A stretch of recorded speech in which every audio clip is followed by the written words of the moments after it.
for joining us for Effingham High School's production of Life, Death, and Love in COVID, a socially distanced vintage radio show podcast.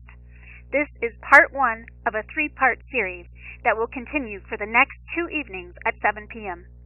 This show was written and produced by the students themselves as a fundraiser for their theater program. All donations can be made to the EHS office with the notation of podcast.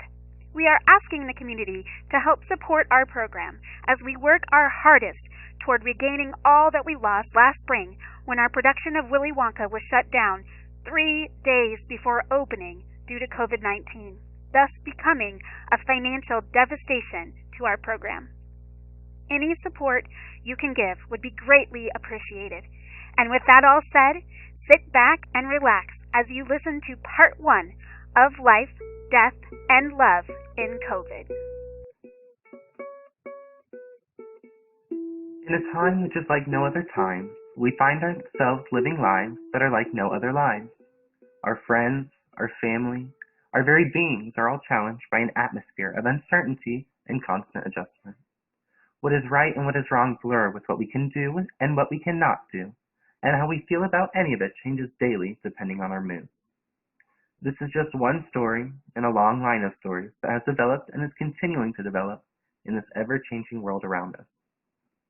We start our story in the comfy-contained bedroom of a teenager, much like all teenagers, laughter and livelihood as she talks to her friends about all the things they want to come.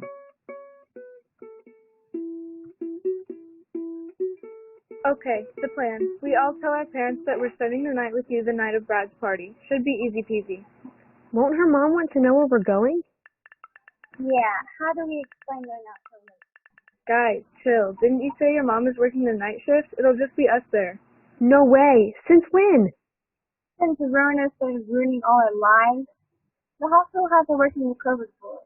She's hardly ever home, but my weird backyard neighbor is always watching me. Your neighbor only checks on you once a night to make sure you aren't dead. And as soon as he does that, we can skip out and catch a bus over to Brad's party. Clear? Thank goodness for this party because I haven't been able to leave my house in forever. Ugh, I am so over the coronavirus. Woo-hoo for you. I haven't seen anything worth seeing since we all did this remote learning thing. My Zoom meetings are just not covering it. I have to get to this party.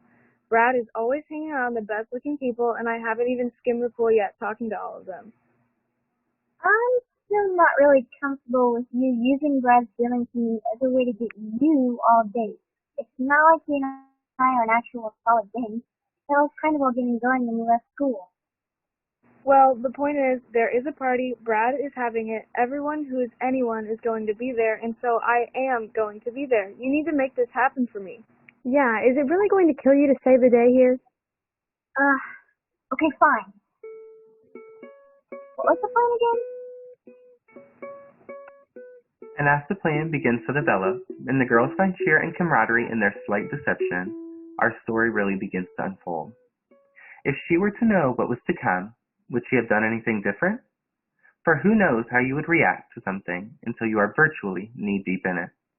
A bit later, friends gone, the lovely thoughts of all the fun to come in her mind, she wanders downstairs and overhears a conversation her mother is having on the phone. An interaction that just doesn't seem quite right. What is going on, and who is it going on with? We may just find out as our young lady listens in on her mother's phone call.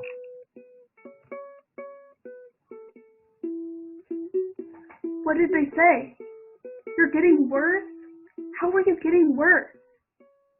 Who's this anyone? What are you going to do? Well, maybe you should come here. I know it could be hard to leave your business, but let's face it, it was dying when she and I left. It can't be much better now. When you left? What do you mean you're probably right? Of course I'm right. Don't worry about that. There's plenty of room here. You could even sleep in my bed. It'd be more comfortable than the air mattress. You've come here to visit, and there are more qualified people who can help you. I have to go work on the COVID floor anyway. You could watch her while I'm gone and finally get to know her. You've always wanted to be closer to her, and now is your chance. Oh, she'll be fine. What? You need to calm down. I know you haven't seen her in a long time, but that shouldn't stop you from coming. Oh, stop being immature. She's your daughter after all. Dad?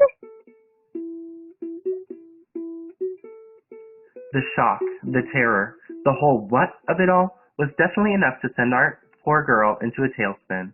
Her father coming here, where she lives, to stay with her, alone. In her utter confusion, she goes to the one place that she always goes. Our lives and homes are separated most of the time by the small bits of land that we call ours. Sometimes those lines are more defined than others, and sometimes they are very much not. In those spaces, the lives around us can begin to blur within each other. And so, when in doubt, our lovely lady likes to take a small step into that undefined space of hers and theirs and find solace in the random tellings of her crazy backyard neighbor, though she would never admit it if you asked. I cannot believe that he is coming here. Why is he coming here? Why can't things just stay the way they are? I hear you, kid. Only I have no idea what's going on. What's up? Oh, it's just you. Well, my mom was on the phone with somebody, and she sounded, I don't know, off.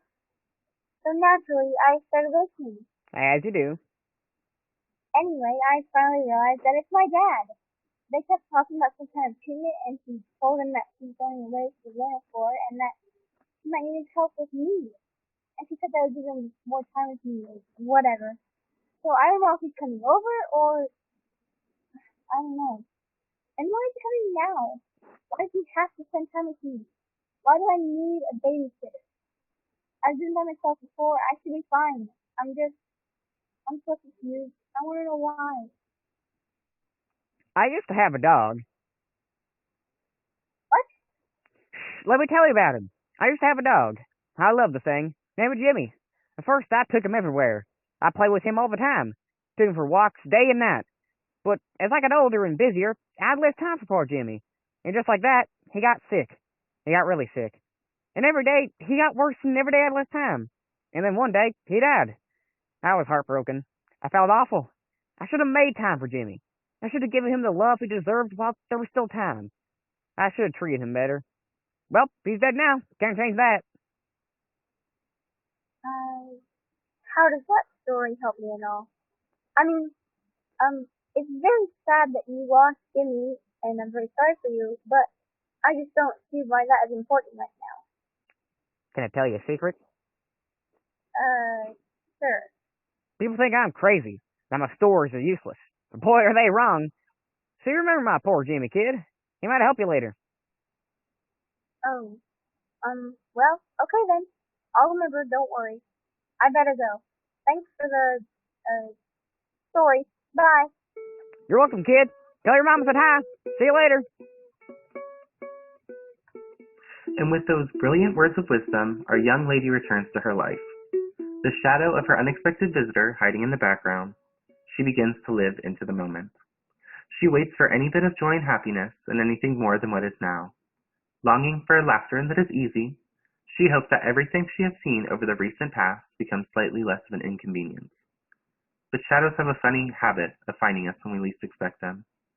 In the midst of a normal night of dinner and chatter, we are suddenly interrupted by the sound of the door. Can you get that, please? Hey, Mom. Hey, monkey. I can't believe you did that. What is wrong with you? I'm gonna go step in here for a little bit. What the heck is he doing here? Are you kidding me? Why on earth would you do that? That is your father. You do not ever slam the door on anyone like that, especially your father. Please, Mom, calm down. Why are you so mad? Why am I so mad? Well, maybe because you just slammed the door on your father, a man who loves you so much you don't even comprehend. Define love, because we must have different definitions. What do you mean? Love is when people care about you. They set aside special time for you. They try with everything they are to make you happy or cheer you up. Love is when people are there for you and support you.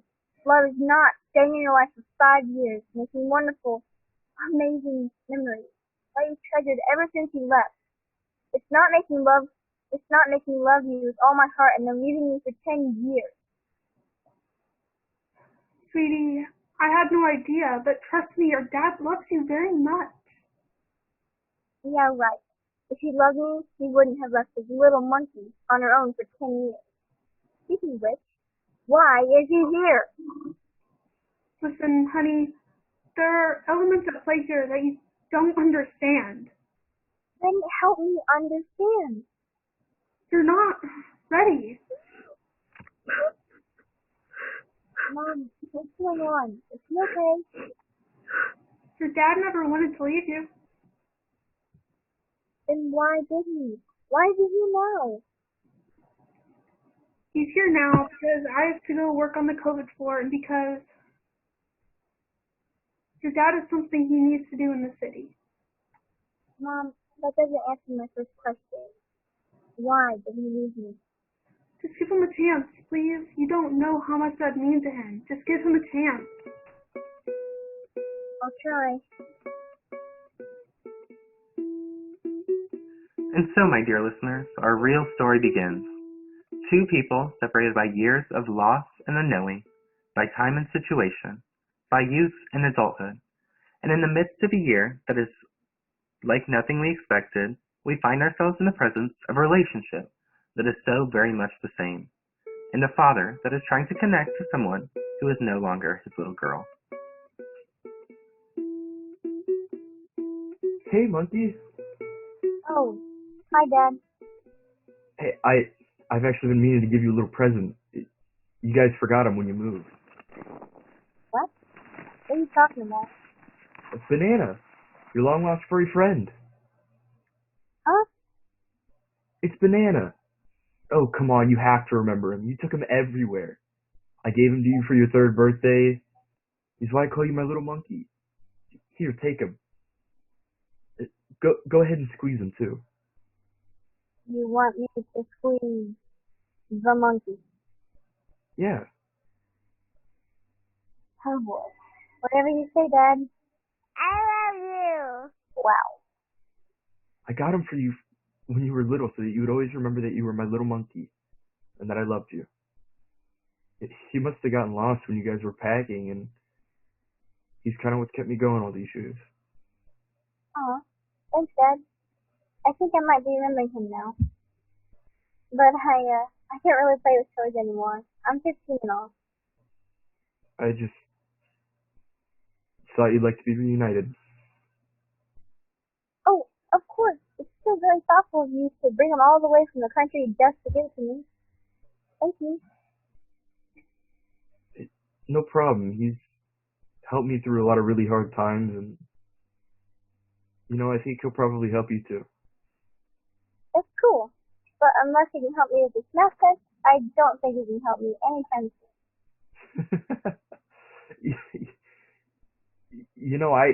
I could probably help you.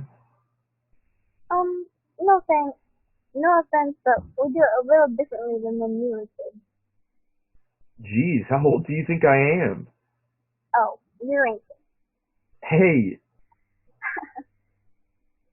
Maybe Mom was right. Maybe I should give him a chance. But he still left me. He still left me when I needed him most. And thus confusion leads to more confusion, and even perhaps a little resentment. How does one know what is the right thing to do or not when it seems that no one else is doing the right thing? Someone has come into the lives of this family that has been gone for so long, and picked the time in the world when all things are being lost to uncertainty and an inability to decide what is the best thing to do. So, maybe it is time that the head of the household makes a stay of execution. Up the stairs she goes to a very familiar closed bedroom door. Honey, can I come in? I say no, are you still going to come in? Well, yeah. This is one of those I'm asking you for permission, but I'm really telling you what you're going to do situations. Like when you asked me to see my room? Yes, honey, exactly like that. Well, it obviously isn't about me cleaning my room, so why don't you tell me where you're having this little moment? Aren't you on your way out to work? Yes, but I won't be home for a while, and with the ways the numbers are spiking, I thought we really need to touch base on everything before I left, you know? You and me? Except it isn't anymore, is it? No, no it isn't, and that's exactly why I had to talk to you. I know that everything seems even weirder than it was already going, but I need you to just trust me that this is what needs to be going on right now. It's important. You keep saying things like that, but I don't feel like you're really telling me the truth, and that feels awful because we have always told the truth to each other. You're keeping something from me on purpose. Honey, there are just things that are not my place to tell, and believe me, if I thought it'd make anything easier, then I would. Okay, you and me, I got it. What I need from you right now is to know that you are okay, that you aren't going to go all crazy on me and do anything stupid. Mom! Okay, I know. I'm just saying that I know things are rough and you aren't happy, and now I just have to leave for who knows how long, and I've already been gone for you so much. But please, just try, not for your dad's sake, but for mine. Got it. Message heard, lecture ended. I love you. Love you too, Mom. And so, just like that, we move on. COVID floor duty means that more time is spent at the hospital and less time at home. The reality is, once on the floor, you don't know if or when you will be infected. So, more and more, her mom will have to stay at the hospital, and less will she be coming back home. This may not have been how she wanted her daughter to reconnect with her dad, but it is exactly what is going to happen. But, is he prepared for life with a teenage daughter? He finds her curled up and engulfed in her phone. Hey, what you doing? Nothing. Well, you gotta be doing something. Fine. I was talking to my friend. And what friend is this? A good friend. Well, is this good friend a boy? 'Cause I think you might be a little too young for that. Dad, I'm 15. I'll be driving in a few months. Yeah, in a few months. But you're not driving. And you're not gonna be talking to boys till you're 30. Who even is he? Dad, still, he's the coolest boy in school. Yeah? And what's his name? His name is Brad. Brad? Who in their right mind names their kid Brad? I actually think it's a really cool name. Well, I actually disagree. So you guys have been talking a lot lately, huh? Well, I think you'll actually be his girlfriend soon. Girlfriend? Yeah, it's no big deal though. Well, I better tell Mom. She was serious. See you later. Brad! And so, my friends, our story for tonight ends.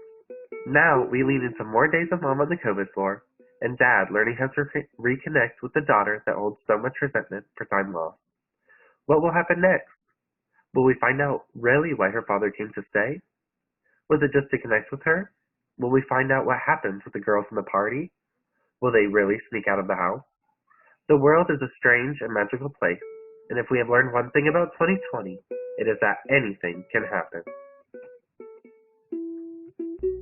Life, Death, and Love in COVID is sponsored by Effingham's Baseball Card Connection, Brian Wimpy and Fieldcrest Homes, Don Pedro, Sandra Hinks, Amanda Swan Photography, Kids on the Block and Friends Educational Puppet Troupe from Decatur, Illinois, the Effingham Brew Company, and Chet Piotrowski Studios, with support from the Effingham Daily News, the Effingham Teotopolis News Report, WXEF, and the Effingham Public Library. Thank you again for joining us for Part 1 of Life, Death, and Love in COVID. We would like to take this opportunity to thank our fearless program leader, Shannon Hinkle, for having the faith in us to pull this off. We would also like to thank Mr. Jim Borelli for his ever-present words of wisdom, and a huge shout-out to Joe Fothery for teaching us the ways of the podcast and helping us share our story through social media. We could not have done it without you. Lastly, a big we appreciate you to Principal Kurt Roberts and the entire Unit 40 board for allowing us to do this show. It means so much to us that you were there when we needed you. Life, Death, and Love in COVID was written by Evie Ballard, Jonathan Coffin, Callista Denoyer, Ellie Macklin, Veronica Muma, and Jarrett Swan. Additional actors include Christian Dyson, Christopher Groupie, and Kyril Hazelton. Music by Callista Denoyer. Graphics by Ariel Rubin. I'm the director, Tracy Riley. Join us again tomorrow at 7 p.m. for part 2 of Life, Death, and Love in COVID.